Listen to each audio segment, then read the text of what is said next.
What it is, everybody. Hey, sorry I'm a little late. I was doing laundry, trying to dry everything, but not shrink anything. Very difficult. So, anyway, had to run out and hang some stuff on the line. It is Friday.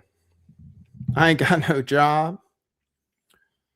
I ain't got nothing to do. Just smoke weed and hang out with you guys, except for the smoking weed part. We're just going to hang out and chat. Hey, everybody, what's going on? How's it going? It is a beautiful, 73 degrees here in California. It's cold in Minnesota. I was watching the protests. I could tune you into the live protests. They seem uneventful. So big news today, as always, but not really. Well, depending on how you look at it, we're going to cover everything that's in there, including a conspiracy theory about what's going on with fires in Patagonia, which from what I understand is in Argentina. So I'll tell you about that. It is a conspiracy theory, an old conspiracy theory, an anti-Semitic conspiracy theory. I just might as well tell you up front. Part of the news I have about that is from stopantisemitism.com. So I'll tell you about that. So now you know who's behind it. Allegedly. So would it be Prague? Who says, would it be, bro? I see people in the comments. Disappointments notwithstanding, I wonder how many Trump voters wish they had voted for Kamala. Good question. I heard Kamala just bought herself an $8 million mansion in Malibu, which is one of the questions I have about when we have universal high income and everybody has more money than they could ever need. How everybody is going to live in Malibu all at the same time, since that seems to be the most desirable place on the planet to live when you have unlimited money. It is a nice place. California is a nice place. We have lots of fraud here. I had a fraud video. It might not have made the cut. Fraud is definitely a hot topic everywhere.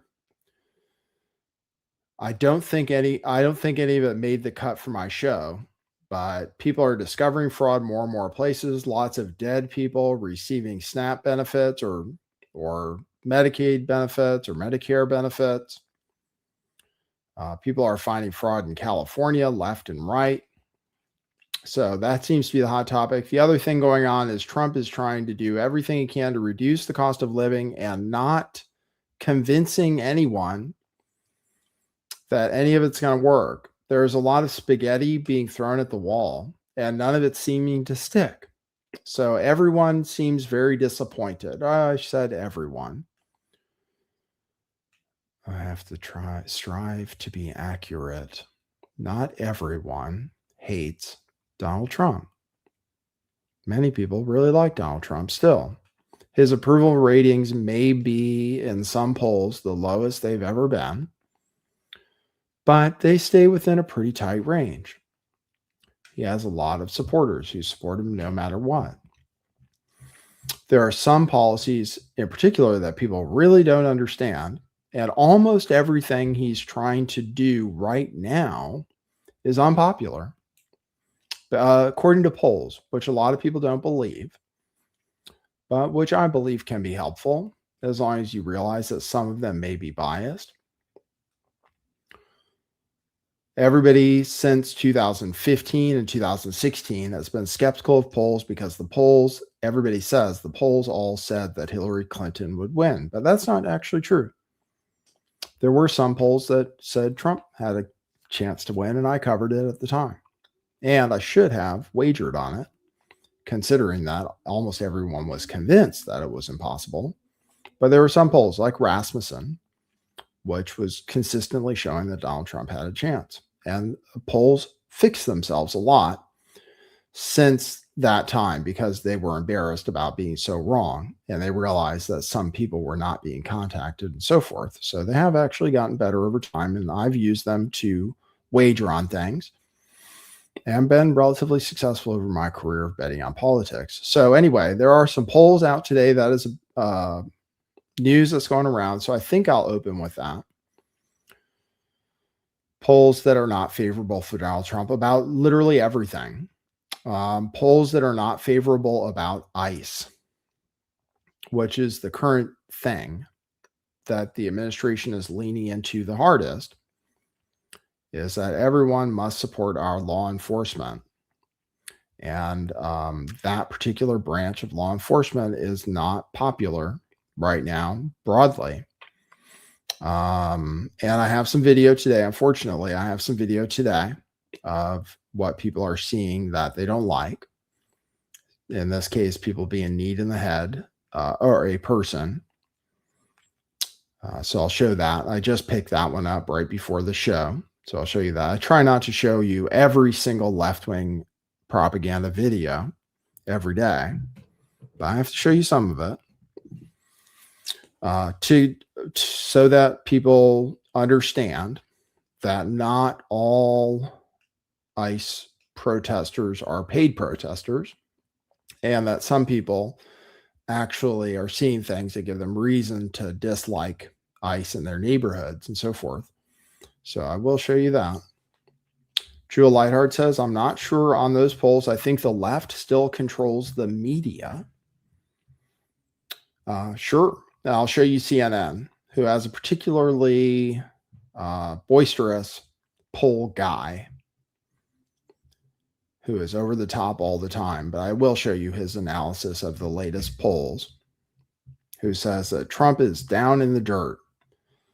But yeah, we have to be skeptical at all times of all sources.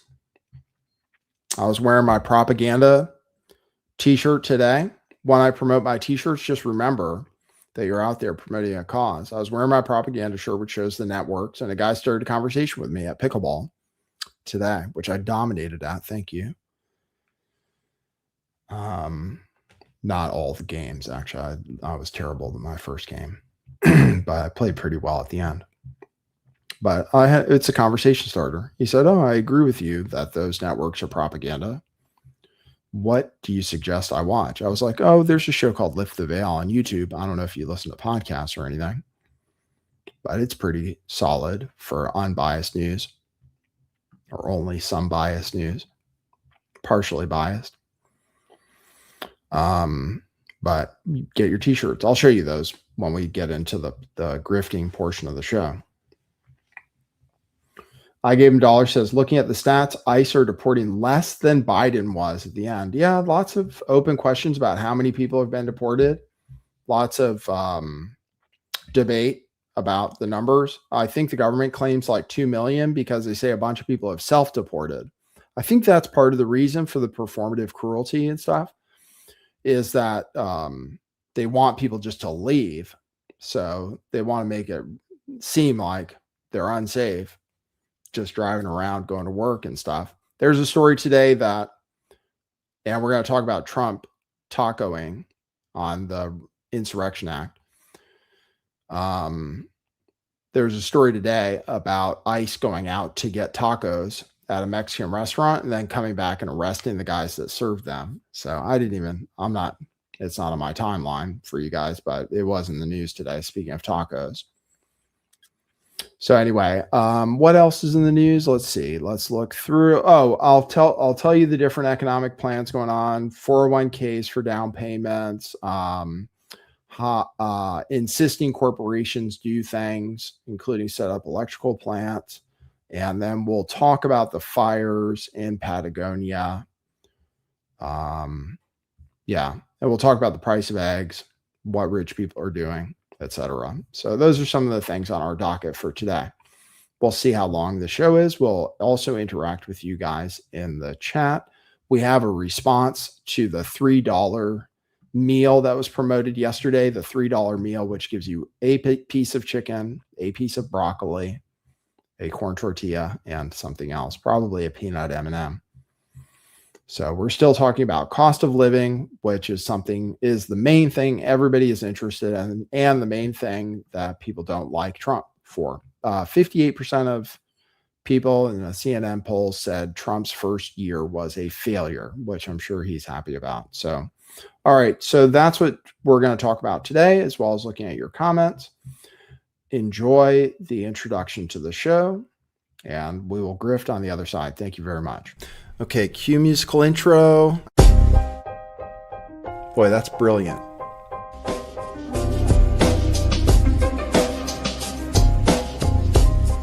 I do think some things in the world are real.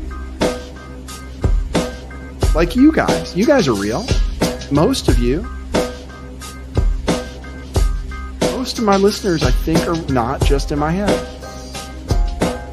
I think I have the metrics to prove it. You've taken a leap of faith today. What is that sound? And I apologize if you take offense. I'm a little offended myself. Welcome to our show. Welcome to the future. What it is, joining you live from sunny California. It's a beautiful day today. I'm your host, Nathan Stoltman. And I bring you the news, the real news.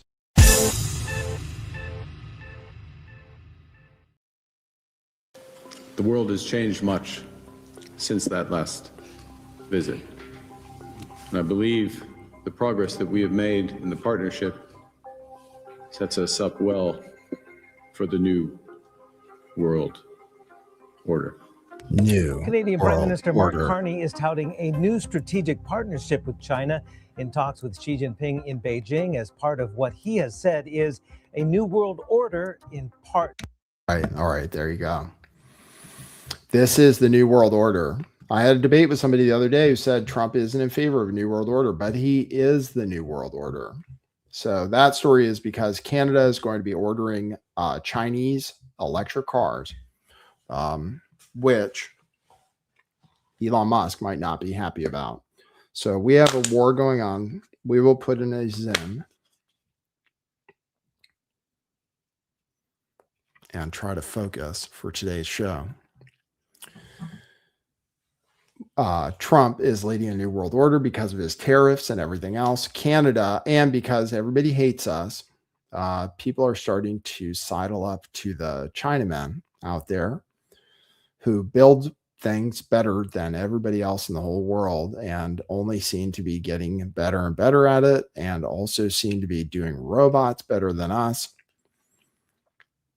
And they are kind of communists, but they're also a weird kind of capitalist too.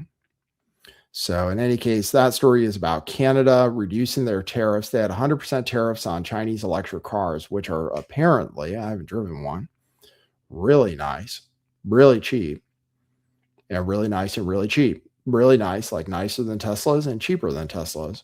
So if we in the United States were allowed to import them and people were given a consumer choice and we had a free market, probably Americans would buy them and choose them over our fearless leader Elon Musk's cars, because Elon Musk actually doesn't care about cars anymore and stopped really trying to improve his Tesla robot cars.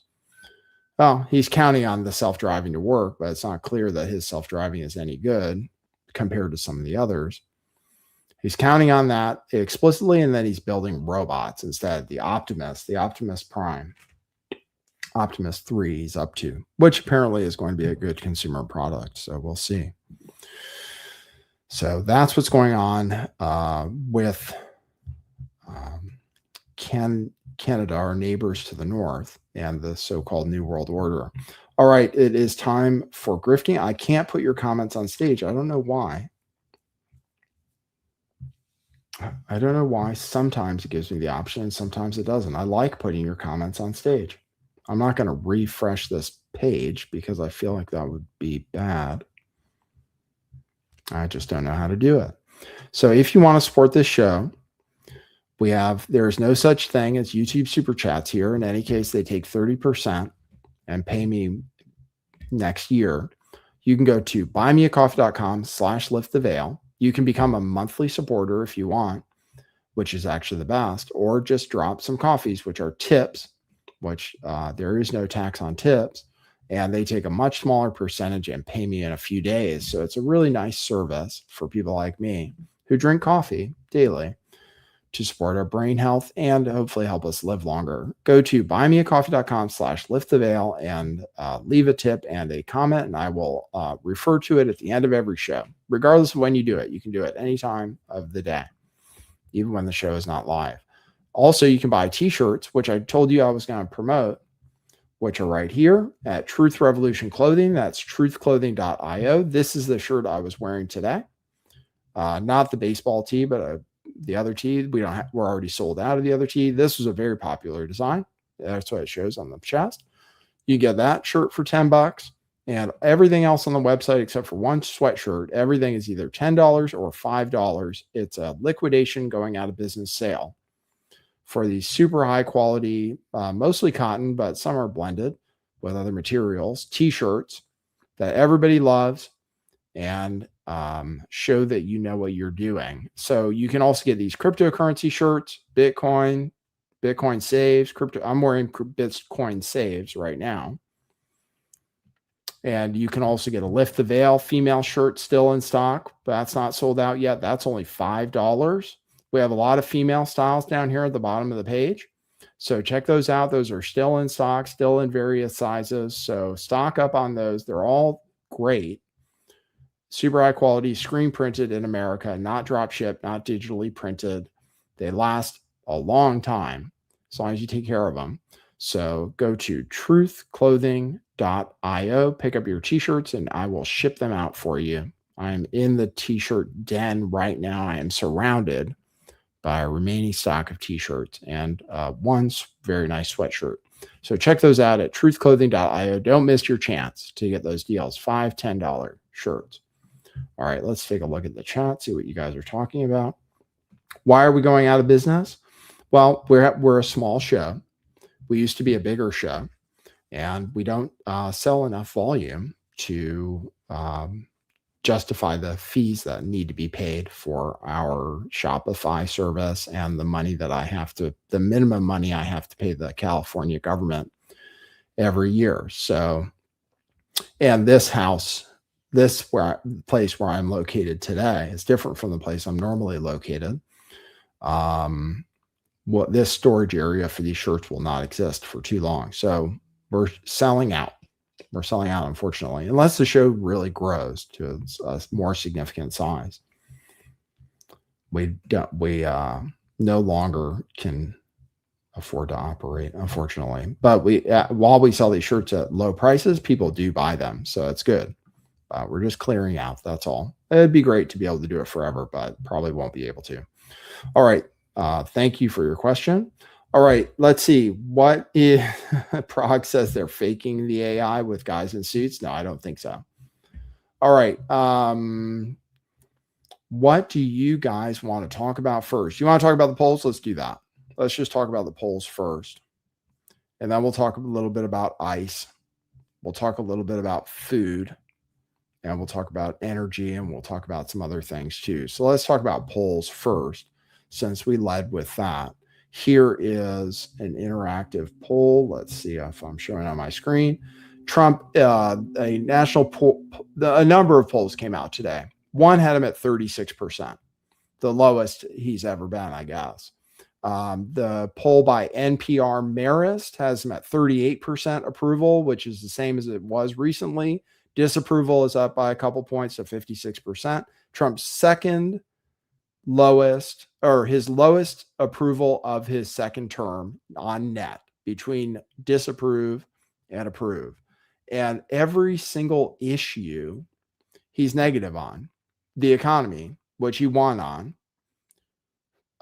Foreign policy is the worst it's ever, is the lowest it's ever been, -21. Economy is -21. And then he's doing all these military things. Venezuela, Iran. He's threatening Mexico, Cuba, and Greenland. They're all negative. Nobody likes it. I should watch it. Not nobody, but more people dislike it than like it. Probably more Republicans like it than Democrats like it. It's probably to the extreme in both cases. But overall, with Americans, Venezuela action -13, even though that was supposed to be super successful. Iran action -15, Mexico -22, Cuba -24, Greenland -40. People really aren't interested in what he's talking about Greenland, and he will not stop talking about Greenland. I do not understand what the plan is. When they say they're not interested, they say they set up a working group that's going to meet every couple of weeks. They say they're really, really, really not interested. It's really not for sale. And definitely it's a bad idea to do the military thing. I don't think the military thing is possible. And the Senate might finally vote on a war powers thing on that. But he is still talking about Greenland. I'll show you that. He's threatening tariffs on Greenland. Here, I'll play that clip. Put a 25% tariff, which is, by the way, about 7 times more than they would have to pay by raising their drug, like 7 times. This wasn't like a little bit more, 7 times more. And I may do that for Greenland too. I may put a tariff on countries if they don't go along with Greenland, because we need Greenland for national security. So I may do that. I'll give you a little, I'll take you out of that. In fact, that'll end up being the story. But actually, this is a much bigger story because we're reducing healthcare by numbers that you haven't seen. So I put a 25% tariff. So John Edward says there's a reason we are taking Greenland that we don't know. Well, he's been pretty clear. He says we want to build a golden dome. And he says he doesn't want China or Russia to have it. The Golden Dome they would let us build, and we're part of NATO. So we're supposed to defend them against China or Russia, and China or Russia haven't shown much interest in taking it. So it's very strange. The obsession with Greenland is quite strange. They have some rare earths, but they're our ally. So they actually let us do things there. So we are probably free to go ahead and set up mining operations, and we have military bases there, and we could probably build more military bases there. It's that they're supposed to be our friends. So it's very, very confusing, even to me, why we insist that it has to be actually ours. It's very strange. But they say global warming is making it easier to mine there. Don't know what global warming is. Don't know if it's true. They say the last 3 years have been the hottest years ever. That's what they say. But I don't know if I believe it, actually. It seems the same where I am. But here's a question about things Trump pledged to do in his inaugural address. And for each one, people were asked whether he made progress, made things worse, or didn't have that much effect. Every single one of these, he's negative on. In descending order from best to, well, no, not quite. In various order. Restoring safety to the United States, he's underwater. It's 39 say he made things worse. 39% say he made things worse. As far as restoring safety, 35% said he made things better. Bringing law and order back to our cities, 42% said he made things worse. 33% said he made things better. Murder's down. I mean, crime is down. I think it's arguable who made that happen. The White House took credit for it. I will say crime is, according to statistics, way down. Murder especially, and violent crime especially. Car thefts. Lots of crime is down. But there's only one city where Trump really did anything, and that's Washington, D.C., for as far as like posting the National Guard for an extended period of time. So the other cities, it's probably blue cities where the National Guard wasn't allowed to go, but crime is down. So, but people say it's not. People say he's made things worse. Bringing free speech back to America, people say he's made things worse by a pretty significant margin, 41 to 27. Keeping our children safe, healthy, and disease-free, people say it's worse. Now, that's kind of messed up. But that's probably because people are obsessed with vaccines. 40% to 26%. Being a peacemaker and a unifier, people say that's way worse, 47% to 25%. And then stopping the weaponization of the Justice Department, he said he was going to do, and that's almost 2 to 1 that he's done, made it even worse. So John says these polls are baloney. Well, they might be. They might be. I'll show you how CNN reports on it. It's kind of crazy. Do you guys want to see it? Yeah, I'll play it for you. It's very dramatic. And for those people who don't believe in polls, I mean, Trump has made people not believe in polls. But actually, I think Trump cares about his polls. I think the White House cares about his polls, even though they say they're fake. And some of this is actually from Polymarket, but I'll play this. Let's see. Yeah, it really is the economy in terms of the big answer here. And what we're talking about is Trump is making history in all the wrong ways when it comes to the economy. And you can see it right here. All right. Net approval, economy, 1 year in a term, too. Go all the way down to the bottom. Donald John Trump, minus 19 points, his net approval rating on the economy. It is the lowest on record, 1 year in a term, too. Lower than George W. Bush, lower than Barack Obama, lower to Ronald Reagan at plus 17 points, and just on a completely different planet than Bill Clinton was at this point into term number 2, 1 year. Were you guys around in the 90s? If you were around in the 90s, things were pretty good under Clinton. In the late 90s, it was insane. It wasn't just rich people who were rich. This time, the stock market, it's the same. In terms of like P ratios and how overvalued the stock market is, it's about the same as the late 90s, right before it crashed. Except this time, only rich people are rich. That time, everybody was doing great. B. Clinton was plus 35. He balanced the budget. The Bubba. But yeah, different times now. He's minus 19. That's because there are 10% of people who are really wealthy, basically, who do all of the spending. I'm going to show you that. But do you guys want to continue to see these polls? And Bill Clinton was a Democrat, although not really. Not compared to Democrats today. Back then, he was known for triangulating. They were anti-crime. He passed the terrible crime bill that incarcerated everybody. That was him and Al Gore. I think it was Al Gore. And actually Joe Biden were behind that. They were anti-crime, anti-immigrant in a lot of ways. They deported people, I think. So much different than today's Democrats. Democrats back then, Bill Clinton was the guy who was like centrist. So they elected him as opposed to electing somebody who was a crazy Democrat at the time. So I liked him back then, but I used to be a Democrat. I was a Democrat. I was going to vote for Bernie. Somebody said, do people wish they voted for Kamala? Well, not me. I don't know. If I had to take it back, my vote for Trump, I don't know. I might still do it. I mean, he did close the border. The tariffs are kind of crazy. And stuff is definitely more expensive. Presidents don't really control things as much as people think.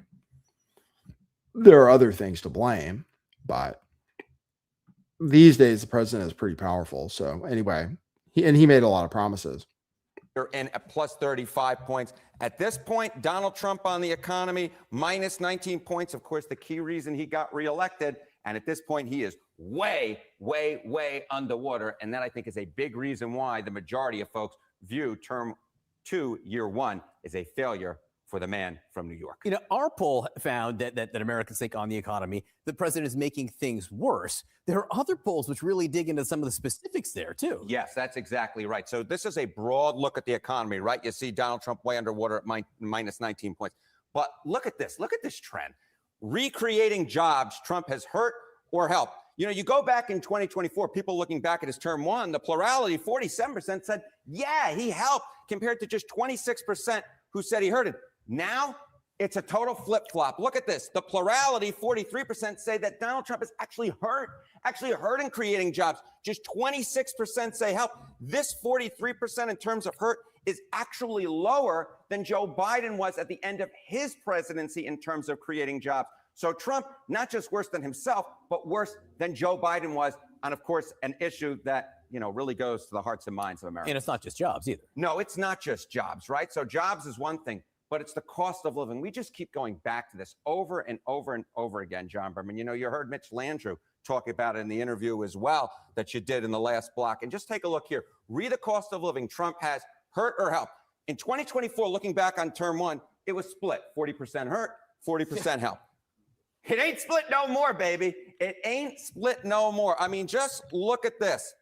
57% say hurt, 19% say help. Just 43% of Republicans now say help. This is more of a flip-flop, more of a shift than Anakin Skywalker going over to the dark side in Star Wars #3. My goodness gracious. John, you like that one. I think technically it was Star Wars #6, the third one, but I don't know actually. If the polls are wrong, they're referring to polls they did before, though. The polls before were good for Trump, though. That's the thing. So sometimes the polls, you know, that's the thing about polls. If they're good sometimes, and it's the same poll, don't know. You decide. And you decide what to wager on, too. He came back. He did come back. As we all know. On that subject. Yes. On that subject. So inflation, I mean, this is really interesting, right? I mean, this is a 40-point gap there on improving the cost of living. Inflation has been basically stubborn here. But when you ask the prediction markets or look at the prediction markets, which way do they think it's going? Yeah, okay. So, you know, you look at this, this has just been, all the polling numbers are really bad for Trump. The one thing I think could really turn it around is if the cost of living actually became easier for the American public, right? So looking forward to January, okay, chance January's CPI, you know, Consumer Price Index year over year is below December's 2.7%. Kalshi prediction market says there's an 88% chance that it is below. So maybe there is some help on the horizon. And Donald Trump very desperately needs the help at this point because, again, when it comes to the cost of living, So that poll, it was weird. It showed inflation ahead on the sign, but actually people are predicting that inflation is going down, just like I have been. The inflation seems to be going down. But I don't know if it's because of Trump's policies. The tariffs would have made prices go up. I mean, you can't deny that that's what they should do. Producers mostly ate the cost of tariffs, it seems like so far. And maybe they're going to continue to have to. But are prices going down because of Trump, or are they going down because the consumer is basically completely broke? That's the question. And that's where I think it's actually because people are broke. That's why prices are going down. But inflation is going down pretty rapidly. I'll show you like eggs. Eggs are way down, apparently. So anyway, that's polling stuff. Yeah, the guy's way too excited. I know. Well, forgive me. It's the headline for today. It's the story going around. Here's a poll about ICE. And again, these polls used to say something different, the same polls. When Trump got elected, he was favorable on immigration, economy. These are all the things that got him elected. Cost of living, like everybody said, oh, he was good in his first term. Everybody thought he was. That's why they voted for him. But now everybody's thinking something different. That's all. People feel poor as hell. Health insurance is up. Car insurance is up. Rents have gone up. Grocery prices just went up the most they had in years, apparently. That's according to the actual CPI data, which just came out, which he said grocery prices went down, but they actually went up the most they had in a long time, month over month. So, I don't know. I bought toilet paper today. Oh my God, it's so expensive. Things are expensive. I eat cheap too. I eat eggs. Eggs are cheap. Eggs are cheap. Gas is cheaper than it has been for a while. But question is, who's to blame? Anyway, everybody hates ICE. Oh, I say everybody. ICE is overall unfavorable, apparently, according to polls. Yes, it's Democrats really hate him, but even 25% of Republicans in this poll. And then it's the independents too, which I keep harping on because I guess I'm an independent. Independents are seeing the videos. They don't like it. They don't like what ICE is doing. They don't like the performative cruelty and so forth. So people were supportive of the immigration. Now, because of what they've seen ICE doing, they're less supportive, especially after the killing of Renee Good. But just in general, seeing lots of different videos on social media and stuff. And I'll show you one of the latest. This is a new video that came out today about ICE, or Border Patrol in this case, which the Associated Press says it appears to show them kneeing someone in the face. Does seem to show that. Oh, stop. Jesus! Hey! Stop kneeing him in the face! That's his face! Stop it! So there's that video. Oh, stop. Jesus! Hey! Stop kneeing him in the face! That's his face! Stop it! Not sure what they're doing.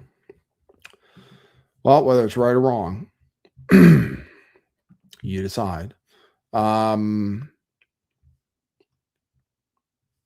Let's report more on ICE. So Trump tacoed on the Insurrection Act. He tacoed on Iran, and he tacoed on the Insurrection Act.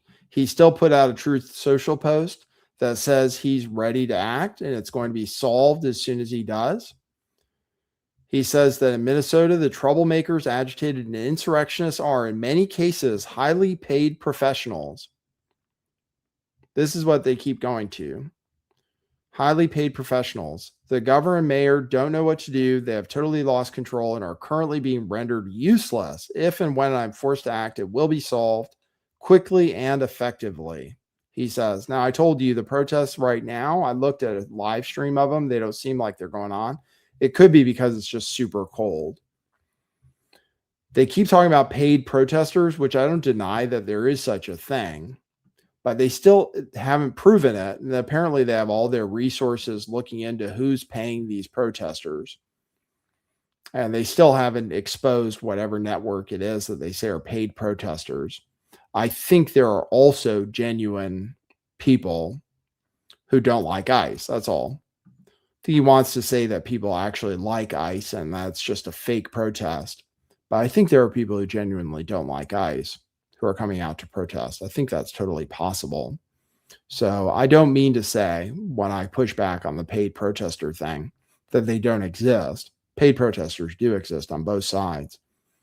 But they haven't shown who the paid protesters are exactly. I think Renee Good was part of some network, but it's not clear that they were a paid and funded network.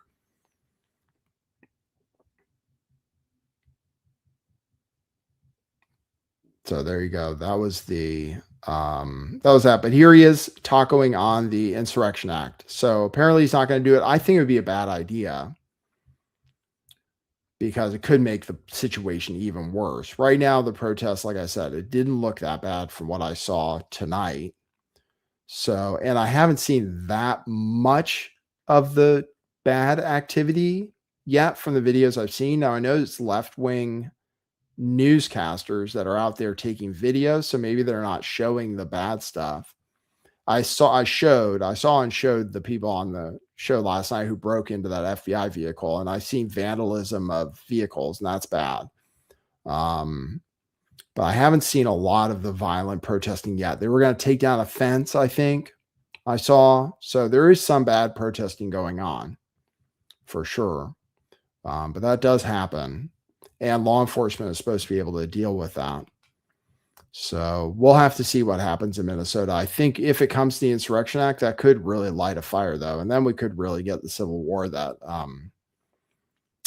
Tim Pool has been warning us about for years and years and years. Here's Trump. This is his taco, though, on the Insurrection Act. Well, the Insurrection Act, which has been used by 48% of the presidents as of this moment, the Insurrection Act also, if you look at it, I believe it was Bush, the elder Bush, he used it, I think, 28 times. It's been used a lot. And if I needed it, I'd use it. I don't think there's any reason right now to use it. But if I needed it, I'd use it. It's very powerful. Well, the Insurrection Act, which has been used by... So there you go. I think the last time I heard it was used was 92 during the LA riots. And 92 would have been Bush Sr. if I'm doing my math correctly, during the LA riots, apparently. So that's him. Taco, yeah, it stands for Trump always chickens out. I'm not saying he shouldn't. I'm just using that term because people say it. Trump always chickens out. He chickened out on Iran so far, which Lindsey Graham is super upset about. And actually, a lot of people are upset about him chickening out on bombing Iran. But I'm not upset about it. Even the news was like, oh, no, we need to do it while it's, but I'm actually glad that he chickens out on stuff, even tariffs. Like, I think it's a positive sign that he doesn't always follow through on the crazy stuff he says. So we heard that a bunch of prosecutors resigned in Minnesota. They were mad because their department wanted them, rather than investigating the police officer that shot Renee Good, and rather than investigating as a possible wrongful death, they wanted them to investigate the victim, Renee Good, and her spouse, the lady. So they resigned, and apparently they got fired. So here's Pam Bondi talking about how terrible they were. I heard one of the prosecutors was actually looking into the fraud in Minnesota and was going to expose it, and then got mad over the ICE situation and quit. So here's what really happened, according to Pam Bondi. Yeah. Sean, we support Secretary Noem. We support our men and women of Homeland Security and ICE, who are out there taking predators off the street every day around the country, and they're doing it in Minnesota. What happened in Minnesota? We had 6 prosecutors who suddenly decided they didn't want to support the men and women in ICE. One of them was busy doing a photo shoot with the New York Times while ICE was out there risking their lives. So they came, they said, we want to resign, but we want to use our annual leave up until April, meaning they wanted the taxpayers to pay for them to go on vacation because they decided they didn't want to support law enforcement. So the breaking news tonight, I fired them all. They're fired from the office. And our U.S. attorney there, Rosen, he's great. He was just confirmed 3 months ago. So he has his hands full. And that's what we're facing around the country, the deep state, in many of these offices. And we learned these people had been out there interviewing at liberal law firms prior to this. But I'll tell you what, from a personnel level, they'd be an HR nightmare. So people better look into them. One of them actually in 2022 defended BLM when they burned down a pawn shop and someone was murdered. Yeah, they want to be part of the resistance. Yeah, bring it on. They're not going to be working for Donald Trump and the Department of Justice any longer. But that's what we're up against, not only in Minnesota, but around this country. That's almost impossible to comprehend, but nothing surprises me anymore. All right, Attorney General Pam. Yeah, go ahead. And Sean, also, we had our great men and women in the U.S. Attorney's Office in California and Eastern Michigan say, we'll come in, we'll prosecute those cases. So get ready. Good riddance to the 6 that are gone. Our great other prosecutors from around the country are coming in to protect the men and women of ICE. There you go. All right, Attorney General. They're going to get the shit suit out of them. I mean, we might be on the hook for a lot of stuff ICE is doing. Those lawyers are probably going to sue because they were probably wrongfully terminated. I don't know. I mean, I don't know. But they probably will sue because it sounds like they were owed some money and they could have just retired and they were fired so they didn't have to pay them. So they'll probably sue. Minnesota is already suing over 4th Amendment violations. That's the main thing I'm concerned about, is the 4th Amendment violations, which is the door-to-door and random citizenship checks, which are not legal. And it's not legal to racially profile, basically, which it seems like by lots of videos I've shown, it seems like it's hard to argue that they're not doing. Here is the argument that they are not doing that by McLaughlin, who says that they're not racially profiling. She's shown a video of it and says that, oh, that person probably assaulted them or something. But here it is. Told reporters yesterday that ICE may ask people to, quote, validate their identity when asked about Americans carrying proof of citizenship. Mm-hmm. Can you clarify what exactly that means? Do American citizens, as of now, need to carry their passports or other immigration documents to show that they're citizens? I am so glad you asked this question because I think that there's a lot of confusion there about this. We have incredibly targeted immigration enforcement operations. So what's happening there is reasonable suspicion. If somebody is in the vicinity of this operation, of this target, then they could be asked for their identification. We've been vindicated by the Supreme Court, September of 2025. You all saw a case out of Los Angeles where they said we can use reasonable suspicion. I think I've seen a lot on this network and other places where they're talking about this is racially based. Absolutely not. Racial animus is no place in DHS and is, of course, not used. We're using what is protected under the Fourth Amendment of the U.S. Constitution. All right, let's dive a little bit deeper into that. Absolutely. I want to play this video of a recent incident in Minnesota that has received attention. Do you have an ID on you, ma'am? I don't need ID to walk around in my city. This is my Okay, city. do you have This is some my ID home. then, please? I don't need If ID. not, we're going to put you in the vehicle and we're going to ID you. Please. I am U.S. citizen. I don't need to carry around an ID in my home. Well, This is where my were you? home. Where were you born? This is my home. Where were you born? Minneapolis is my home. So that video was filmed by a woman who, as you heard, said she is a U.S. citizen. Why exactly was she stopped? Was there reasonable suspicion, which is a legal bar, as you noted, that a crime was committed in that situation? And why was he asking her, where are you born? Like, what was he basing that on? Sure. So either this is, and I haven't seen this video before, so there could be two circumstances here. Either this is a targeted operation and she's around the vicinity of it, around the target. There's reasonable suspicion because there might be a descriptor, or she could be 5'6" and they're looking for somebody who's 5'6". That could be part of it. They're looking for somebody. That could be part of it. The other piece of it is it could be, I don't know if she was obstructing law enforcement, if she was assaulting law enforcement prior to this, but they either have those Title 8 authorities under the U.S. Code 1357, or they have that reasonable suspicion. You have to have some kind of reasonable suspicion other than how they look, how they talk, etc. So she's saying maybe they were looking for someone who was 5'6". I played the whole clip on my show. They ended up walking away after threatening her, and she didn't ever show ID. So I'm just curious. I've played lots and lots of clips. Walking up to somebody pumping gas, walking up to somebody driving DoorDash, walking up to people charging their Teslas.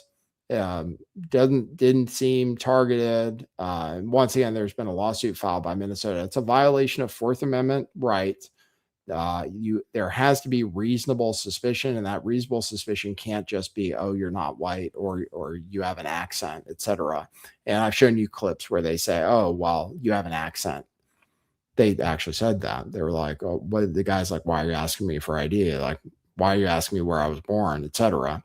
So they do traffic stops, which they're only allowed to do in very limited situations. They get very threatening very quickly. So there are lawsuits being filed, and they claim apparently Justice Kavanaugh, they were sued originally for racially profiling, and apparently the Supreme Court said they could do what they had been doing, but it's going to be difficult with all the videos that are out there.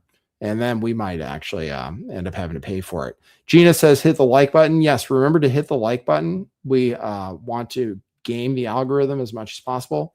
So hit the like button, subscribe to the channel, and leave a comment after the show is over. Those things are all healthy for the algorithm. So yes, hit the like button. Go ahead. I'll give you time. 3, 2, 1. Hit the like button. All right. Thank you very much. Now, Homan is saying they're going to start doxing people for being at protests, it sounds like.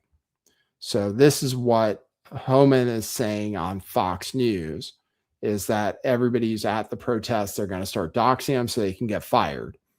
So this job, and these people who want to say follow ICE, and film ICE, you know what, you can protest, they have that right. But when you cross that line, and we've proven it, if you interfere or impede or assault an ICE officer, you will be prosecuted. And one thing I'm pushing for right now, Laura, we're going to create a database where those people that are arrested for interference, impediment, assault, we're going to make them famous. We're going to put their face on TV. We're going to let their employers in their neighborhoods, in their schools, know who these people are. Because as you said, a lot of these people, they say they're taking time off work to protest. I bet you a lot of them are calling in sick. I bet you a lot of their employers don't know what they're doing. But we're going to make sure everybody knows who they are. We're going to broadcast. They want to broadcast the ICE officer that was nearly killed all over the internet. We're going to broadcast every one of these people we arrest. This job and these people who want to. So there you go. People are allowed to follow them as long as they obey traffic laws. They are allowed to film them. They're not allowed to impede them. But sometimes it seems the ICE officers get confused because they start tackling people who are filming them and not necessarily impeding them. So we'll see what happens. Anyway, that's latest. There's a report that from the Washington Post here that they are about to declare the death of a detainee in ICE custody as a homicide because he was allegedly choked to death by ICE agents. So that's apparently coming up in the news. I don't know about the veracity of the story at this point, but I understand that 4 people this year have already died in ICE custody, and a number of people died last year in ICE custody too. So this would be problematic if it's true. I don't know if it's true or not, but apparently they're about to classify the death of a detainee as a homicide. Mike H said, can I explain what doxing is? Yeah, it's just revealing somebody's name, maybe their location, maybe something else, showing their image and their name and saying that they're whoever. They claim people are doing it to ICE agents, which is bad. That's why the ICE agents say they're wearing masks. Releasing people's personal information. So, all right, I think that's it. I think that's all I have about ICE. So we're done with that controversial portion of the show. We'll see what happens. Like I said, it's good news that no Insurrection Act yet. And it seems like the protests aren't insane this evening, as far as I could see. So, all right.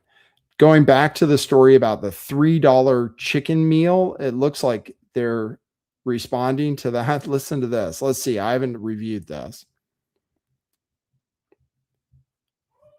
People are complaining about high grocery store prices, and this is what the administration has to say. Let's see.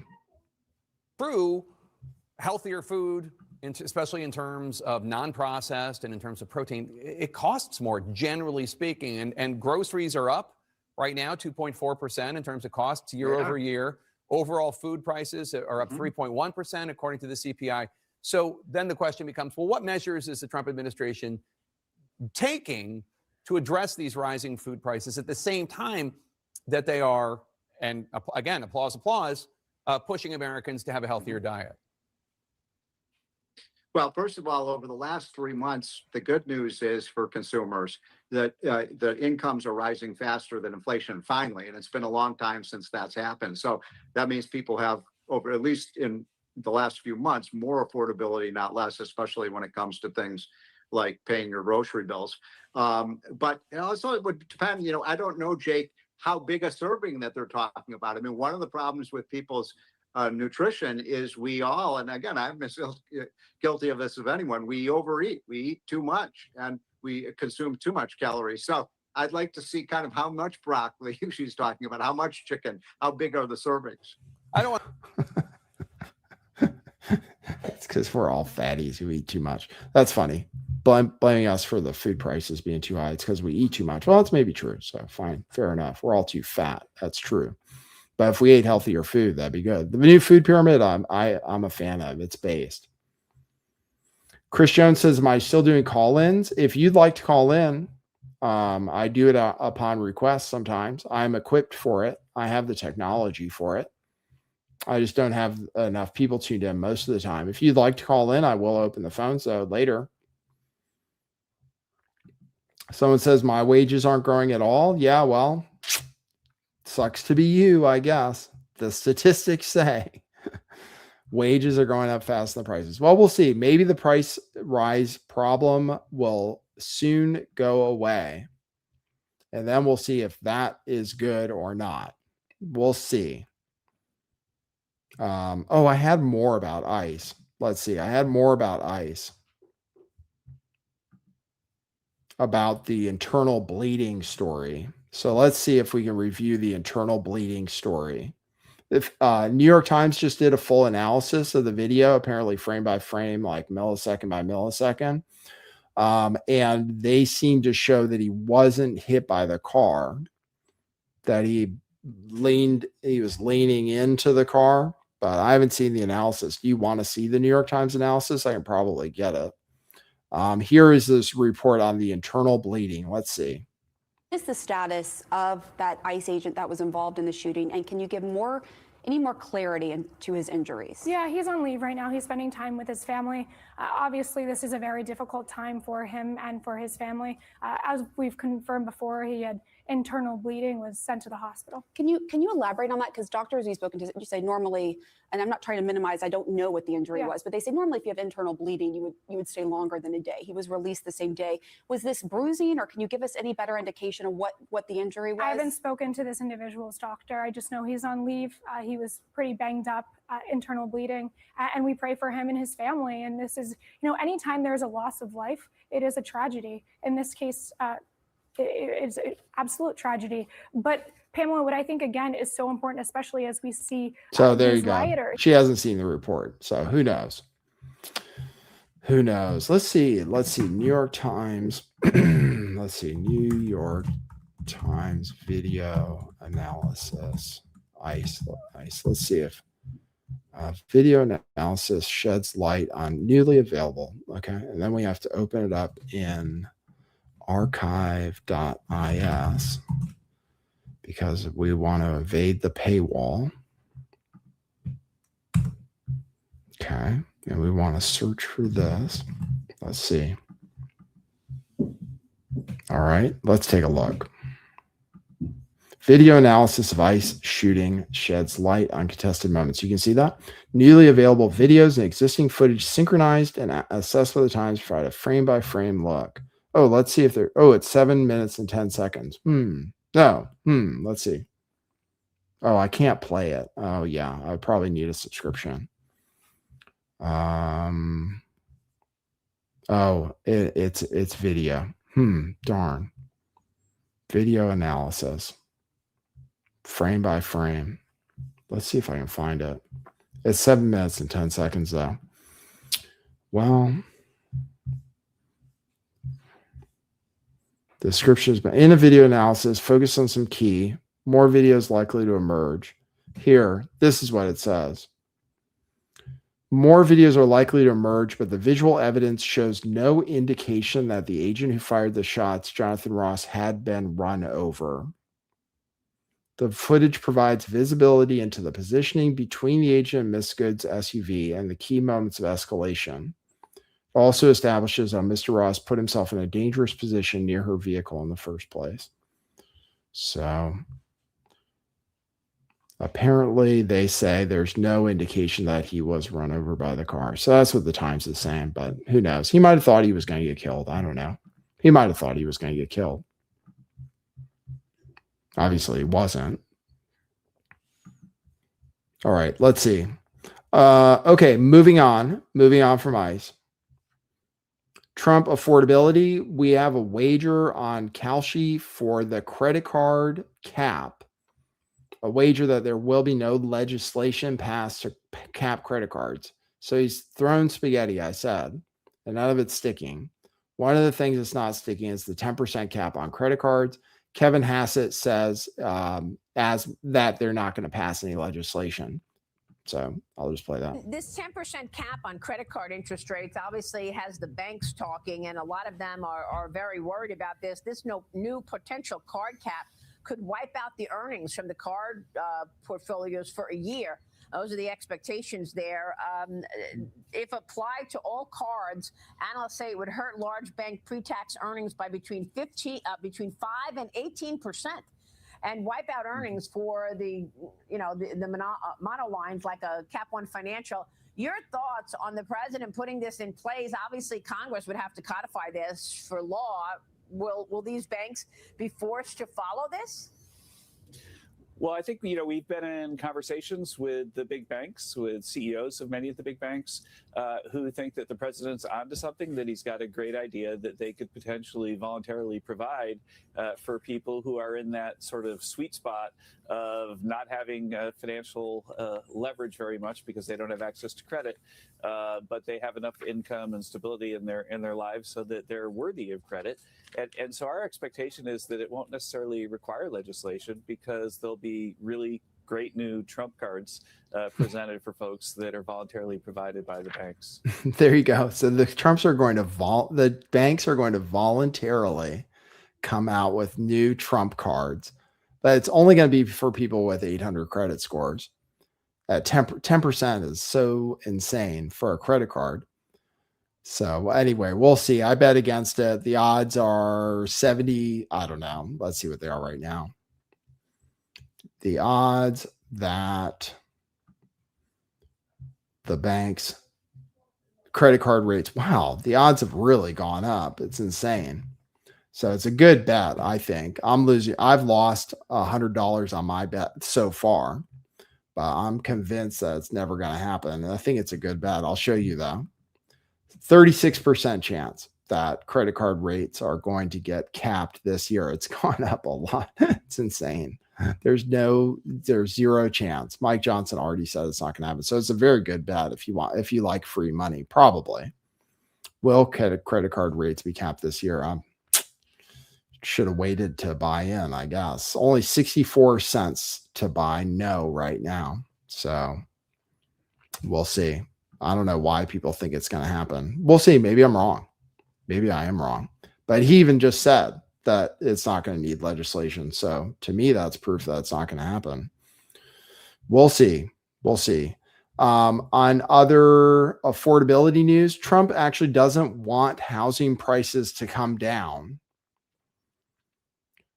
It's important to realize he actually is trying to make housing more affordable by lowering interest rates, by buying mortgage bonds, which is actually kind of like a socialist policy.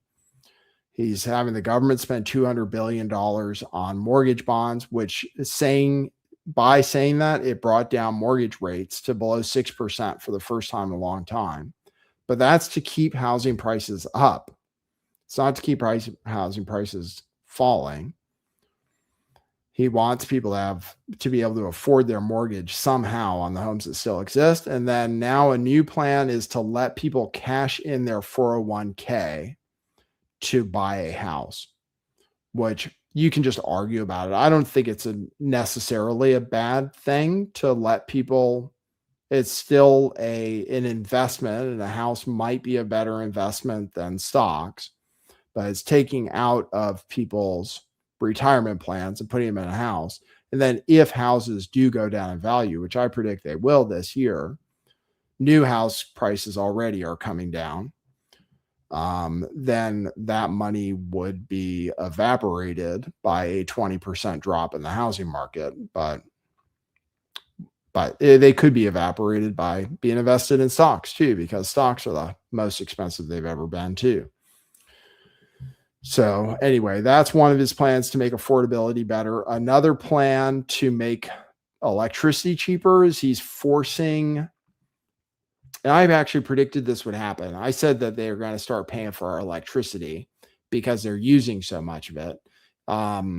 He wants to force AI companies, tech companies, to buy power plants, $15 billion worth of power plants, because our data centers are going to start sucking up all of our electricity, and electricity prices, while gas prices have gone down, energy prices overall have not gone down because people are paying more for electricity on average.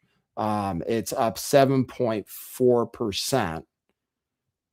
It was up 7.4% just in September, apparently, to a record level. And Trump says he doesn't want people to pay higher electricity bills because of data centers. So he's having an emergency power auction to force tech companies to buy power plants. We need more power. Here's a chart.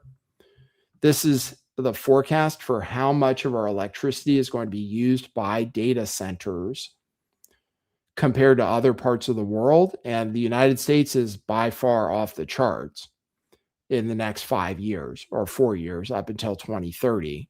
It's projected to be almost 10% of power usage in our country is going to be from data centers.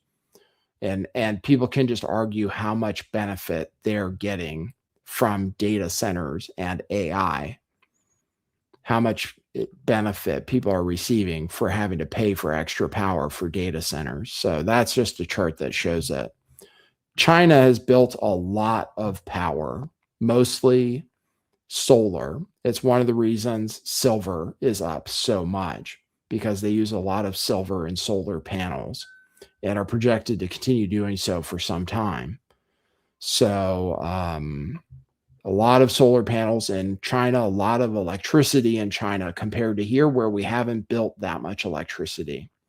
And we need it apparently for the synthetic future we're going into with the synthetic e-girls and everything. So, okay. So that's that news. Since we're still talking about economics, I'll just show you egg prices. I show you the price of things that are down. So eggs apparently are the cheapest ever. And I buy eggs at Costco. I got to tell you, if you have your Costco membership, get your eggs at Costco. They're so cheap. And it's very good nutrition. So eggs, this person says they're down like 98% or something, but it's like an all-time low or something.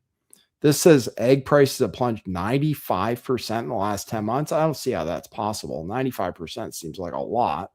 They don't seem that cheap, but egg prices are down. I showed you that. I showed you cheese is also down. And that could be an indication just of how much people have been squeezed, that these commodities have gone down in price, but who knows? But egg prices are down.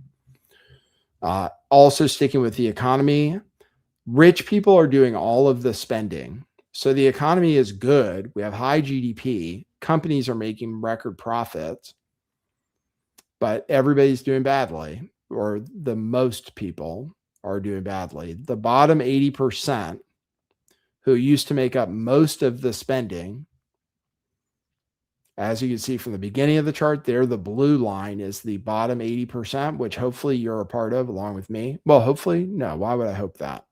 I hope that you're part of the top 10%, because then you can buy me coffees at buymeacoffee.com/lifttheveil. But if you're like me and in the bottom 80%, then you are doing a very small proportion of total spending, and the top 10% is buying almost 50% of everything.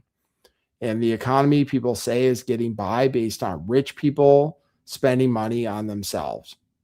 They're the ones buying all the cars, which is why cars are the most expensive, especially new cars. New cars now cost over $50,000. And apparently most of the people buying new cars are in the top 10%. And most of the people buying everything are in the top 10%. And the bottom 80% account for less and less of the financial pie. So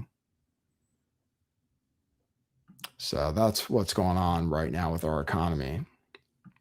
One reason why people are so pissed off. I meant to talk to you about the fires. So let's skip ahead to the fires. Let's skip ahead to the conspiracy theory. There's an old conspiracy theory, which I was unaware of, that Jews are trying to take over Patagonia. It even has a name. It's called the Andinia theory, which was apparently created in the 1800s, was that Jews and Israelis were trying to take over Patagonia. And this is a video about it on Instagram that was shared with me. So I'll share this video. And how do I go to the beginning of a video? Former analyst from the Ministry of How do I rewind a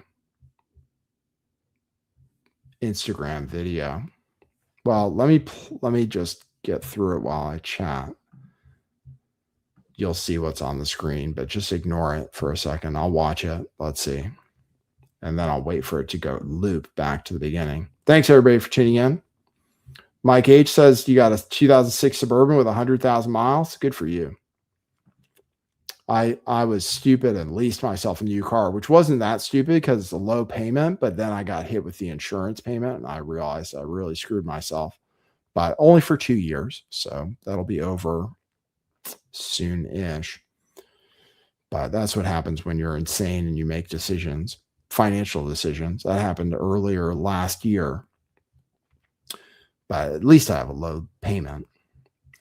We are waiting for this video. We're going to show you the conspiracy theory about people are saying that Israelis are lighting fires. And actually, one Israeli has been charged. So here we go. Let's see. Boom. And I'll show you now. Here and here. Who are behind these massive raging wildfires in Patagonia right now? It's in Argentina. Estamos sorprendidos de que nos prendan fuego a la Patagonia. Sabemos que es a propósito. Lo tenemos recontra en claro que hay poderes que están del lado. In case you can't read it, the guy is speaking in Spanish and there's subtitles. It says, we know it's intentional and that there are powers involved. That gentleman from Argentina just claimed that this fire was intentional and that there are powers involved. So the question is, which powers? Yo no puedo ni hablar de la angustia que tenemos. Nosotros vivimos acá. Este lugar para nosotros es el paraíso y nos quemaron el paraíso, loco. Nos dejaron. This one says they burned our paradise. They ruined everything. Arruinaron todo.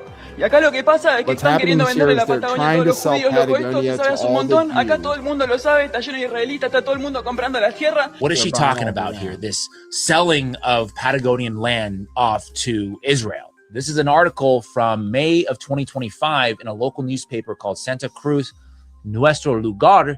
And the title is Backpackers Without Borders, the Covert Israeli Advance in Patagonia. They say that documents leaked in 2021 by a former analyst from the Ministry of Defense who preferred to remain anonymous and now lives abroad expressly mention that the Backpackers Without Borders program appears in an internal report on, quote, non-hostile civilian intelligence operations in sparsely populated areas of high strategic value. Translation, they're marking their territory. Add that to the fact that more than 70% of these volunteers are recent graduates of the Israeli army, many of them with training in logistics, communication, and survival in extreme conditions. Coincidence? Well, maybe. Here's a photo from June 13th of 2025, so just about 6 months ago, a meeting between the Israeli Prime Minister Benjamin Netanyahu and Argentina President Javier Milei. And if you look closely, what is on the piece of paper in front of Netanyahu? It looks like Patagonia. Okay, so there you go. That's your conspiracy theorist on Instagram. But don't know. Apparently there was an Israeli arrested, so I'll show you. Share this tab instead. And people have been claiming it on here. CNN Chile. So this is in Chile, not in Argentina, but in Chile, an Israeli citizen was detained for starting a fire, and people are claiming that they've been saying this on Twitter and that they've been called claim they're spreading an anti-Semitic conspiracy theory. There was apparently some video of or picture of a grenade that people said was an Israeli grenade. And actually the president of Argentina came out, Milei, who kissed the wall, who is super pro-Israel, came out and said that it was not true and that it was a non-Israeli grenade that they were showing. So people are claiming, though, that Israel is burning part of Argentina so that they can buy up the land. And StopAntisemitism.com says that is an anti-Semitic conspiracy. So you be the judge. I'm not here to pass judgment on it. I don't know. Sean King, apparently on Twitter, he says that Israelis are setting multiple fires. Sean King says. Okay. Finally, I said Lindsey Graham is pissed we haven't bombed Iran. He's in Israel right now trying to talk Netanyahu into talking Trump into bombing Iran. He's very, very animated about it. As far as Iran goes, the guy that apparently Israel wants to run Iran is the Shah's son, so that it can be a monarchy, not a democracy, but so that it can once again be ruled by a dictator. And this dictator said he went to Israel to tell them he's a good Israel firster, I think. Here is the guy that is picked. I believe the Americans like him too. Rudy Giuliani doesn't like him. I can tell you that. Rudy Giuliani talks shit about him. I saw that tweet. But otherwise, this seems to be the guy that is chosen, at least by Israel, to run Iran after we depose Khomeini.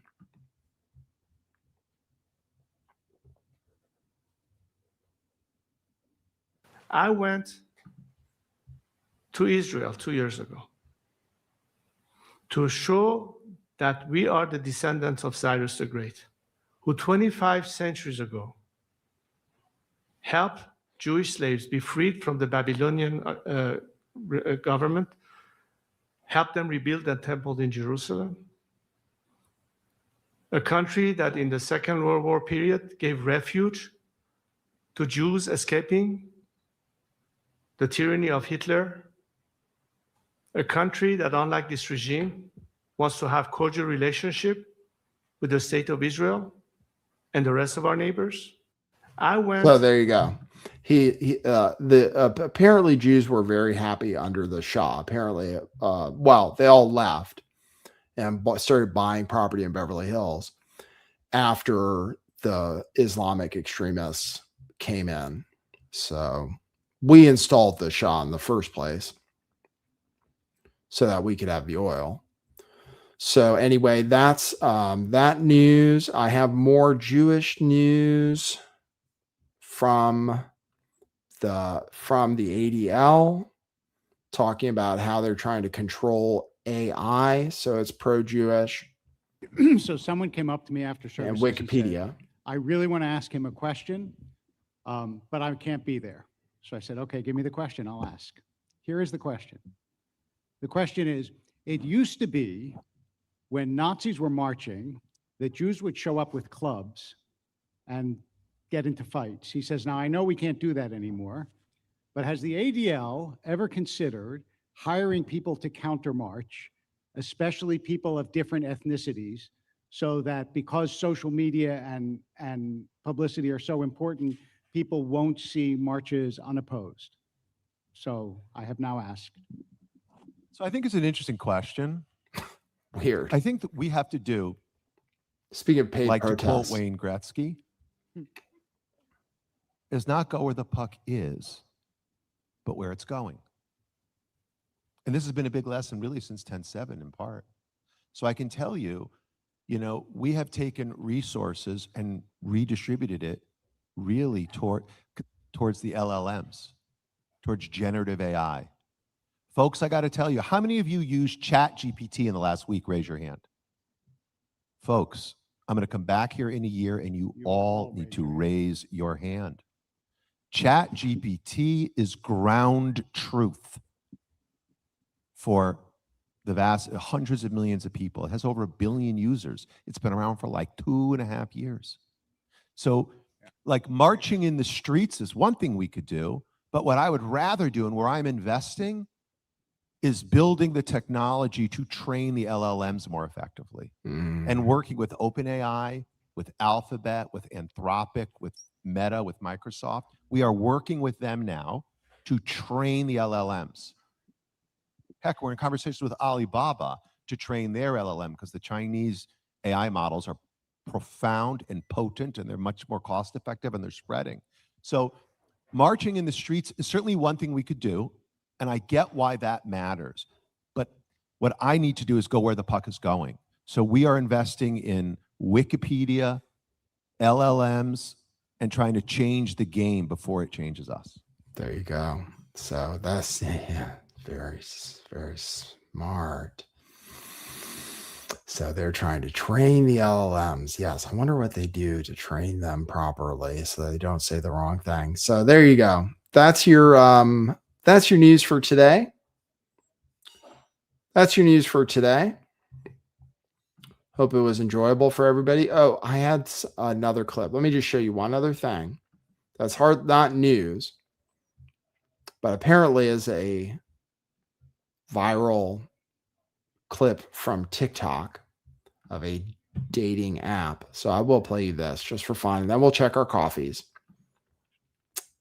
Here is an idea for a dating app.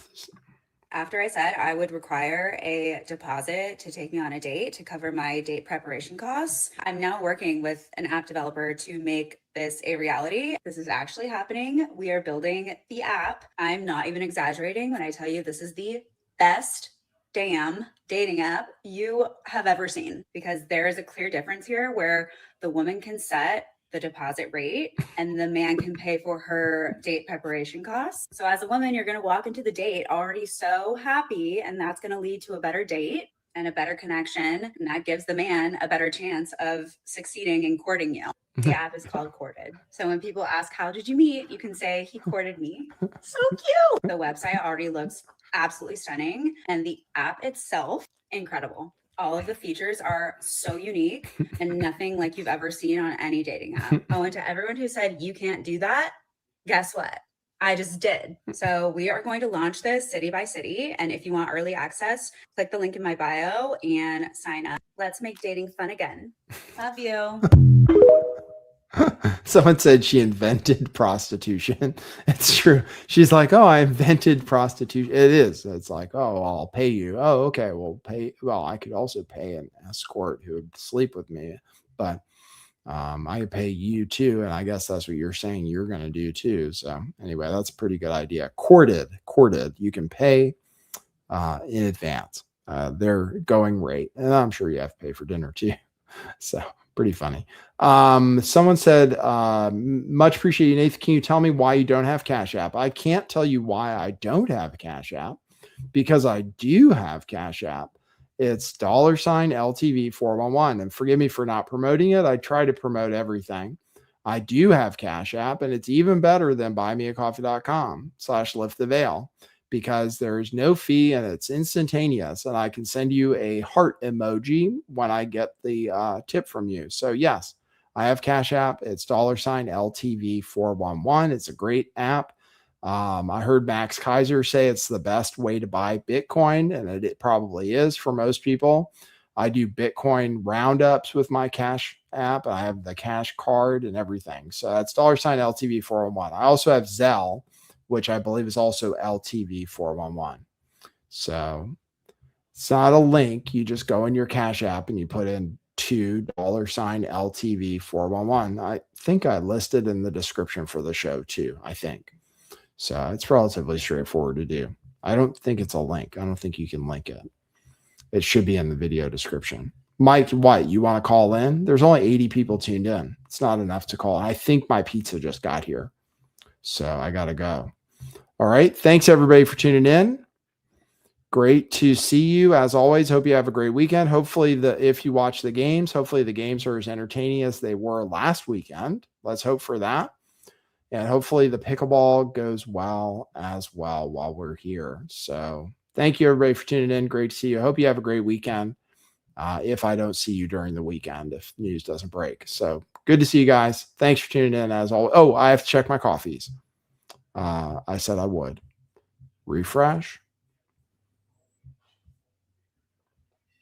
Check my coffees.